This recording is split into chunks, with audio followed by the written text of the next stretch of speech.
Pemirsa, senang sekali bisa berjumpa kembali dengan saya Vivi dan tentunya kali ini saya ditemani oleh Febe dan juga Pak Warno. Di mana lagi kalau bukan di Bilik Sejahtera.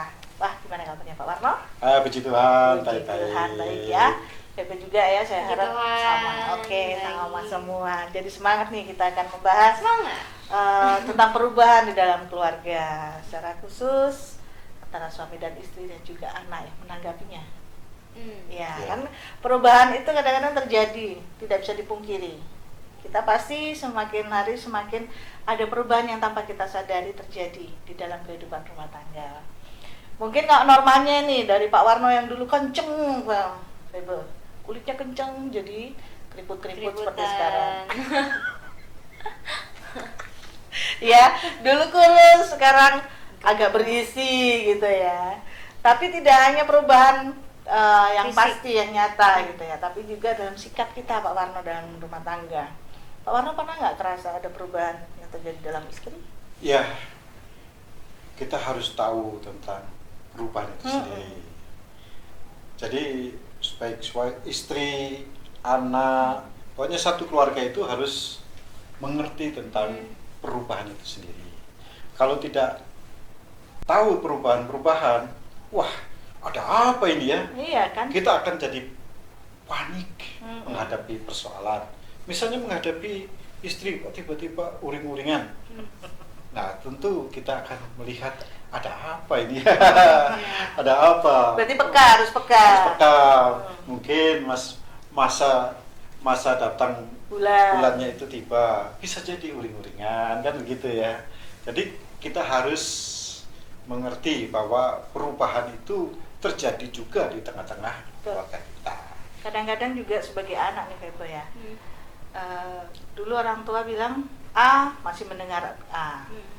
Begitu kesini, anak jadi berubah. Iya. Nah, ini kadang-kadang Febe kalau mengalami perubahan di dalam sebagai anak ya, melihat perubahan baik itu kamu dari sisi anak atau sisi di mana kamu melihat ayah atau ibumu ada perubahan yang terjadi di dalam keluarga, itu bagaimana? Kalau lihat orang tua yang kayak kok ada diem-dieman nih kayak gitu nih, itu sudah jadi kalau posisi saya sebagai anak jadi nggak nyaman ya di rumah Gitu ya. Terus kita kalau mau ikut campur kan bukan ranah kita untuk ikut campur ke arah sana, jadi kita bingung juga sebagai anak ini kita harus ngapain kayak gitu. Gak enak juga kan kalau di rumah lihat orang tua kok diem-dieman, kok satu-satunya minta tolong aku yang ngomongin atau sebaliknya kayak gitu, kadangnya seperti itu. Iya, memang kasihan juga ya dampaknya ke anak. Tapi kalau anak melihat itu mungkin sesuatu hal yang kalau sering-sering ya, kalau mungkin tidak sering ya memang jadi pembelajaran. Tapi kalau sering-sering bisa membuat anak tertekan. Iya. Iya. Iya ya, dengan perubahan. Dan perubahan itu mungkin kalau kita nanggapinya dengan panik, seperti Pak Warno bilang tadi, bisa jadi malapetaka ya Pak ya? Iya, betul. Makanya kita harus belajar melihat perubahan-perubahan itu dengan hati yang tenang. Karena perubahan itu tidak bisa dipungkiri. Kok tiba-tiba anak saya ini kok berubah, dulu rajin gitu. Nyatanya setelah itu dia tidak rajin lah istilahnya Lah, gitu ya. ya. Itu Makanya ada itu. perubahan. Ketika apa itu namanya, suami pulang dari kantor kok Uring-uringan. diam-diam, Iya. ada apa? Kalau kita menanggapi dengan panik, langsung istri marah, ada apa? Akhirnya ini? jadi apa? Perang di rumah Iya. tangga kan? Jadi bukan lagi solusi yang kita dapatkan, tapi tambah polusi rumah Iya, tangga, betul. sehingga terjadi perang yang dahsyat itu. Memang satu-satunya cara supaya tidak terjadi huru-hara dalam rumah tangga itu ya kita saling, seperti Pak Warno bilang, jangan-jangan istriku ini lagi PMS ini. Saya pernah lihat di satu media itu, dia paling ngeh kalau istrinya sudah, dia langsung siap-siap. Kalau istrinya sudah mulai berubah gitu ya sikapnya, jadi uring-uringan, dia sudah mulai siapkan kesukaan istrinya. Entah itu coklat, entah itu rumah langsung bersih, dibersihkan semua, baju sudah beres ya. ini ada di dalam diri Pak Warno ini. Aduh. Peka terhadap perubahan istri. Ya memang kita semua baik istri, suami, anak-anak itu juga harus peka. Iya. Jangan sampai tidak peka dan menimbulkan kecurigaan-kecurigaan yang tidak baik. Makanya ini ada satu ayat firman Tuhan ini Mbak Vivi ya. Itu ya. Dalam Matius pasal 18 ayat 15 sampai 16. Ini satu firman Tuhan yang ingin menegur kita juga sih. Apabila saudaramu berbuat dosa, tegurlah dia di bawah 4 mata.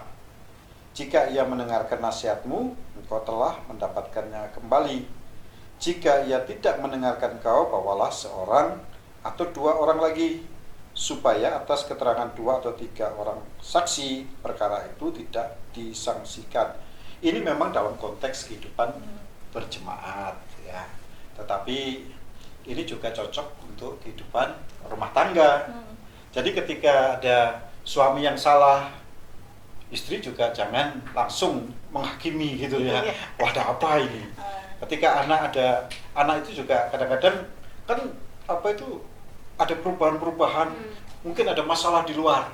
Tentu kita sebagai orang tua juga harus bagaimana merangkul dia, menyelamatkan dia istilahnya. Jangan sampai anak itu terus cemberut. Jadi kita harus bisa melihat itu.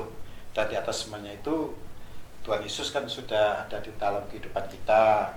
Tuhan di tengah-tengah kita untuk ketika kita menghadapi masalah, kesalahan apapun, kita bawa kepada Tuhan ya. Iya, termasuk di dalamnya sebuah perubahan antara hubungan suami dan istri. Jadi kita jangan panik, dan juga pemirsa yang di rumah juga bila menghadapi perubahan tersebut, jangan panik, tetap fokus karena perubahan itu bikin kita gelap mata. Kita di luar kendali kita. Jadi tetap di Bilik Sejahtera supaya kita bisa menyaksikan episode-episode yang akan mendatang. Terima kasih dan sampai jumpa.